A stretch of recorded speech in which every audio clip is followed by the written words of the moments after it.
Igsuon, nakabantay ba ka? Nga daghan og mga tao nga bisan sila Kristohanon, ang ilang batasan gihapon sa kalibutan. Igsuon dili na maoy gusto sa Ginoo sa atoa. Itawag ta sa Ginoo para nga ang atong batasan mahisama kaniya. Wala ta gitawag sa Ginoo igsuon para nga maghubog-hubog. Wala ta gitawag sa Ginoo para magsigig panigarilyo. Wala ta gitawag sa Ginoo nga magsigig adtog diskuhan or uban pang mga butang nga dili makapahimaya sa Ginoo. Mga batasan nga iya sa kalibutan. Kay matud pa sa Roma 12:2 nga ayaw kamo pahiuyon sa pamatasan karong panahon na. Ipabag-o hinuon ang inyong kinabuhi, pinaagi sa pagbag-o sa inyong kagalingon ug huna-huna aron masayran ninyo unsay maayo, hingpit ug makapahimuot sa Ginoo. Busa igsoon kung ikaw usa sa mga tawo nga na-compromise sa pamatasan karong panahon na.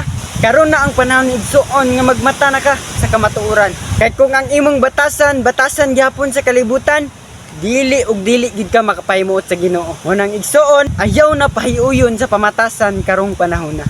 God bless.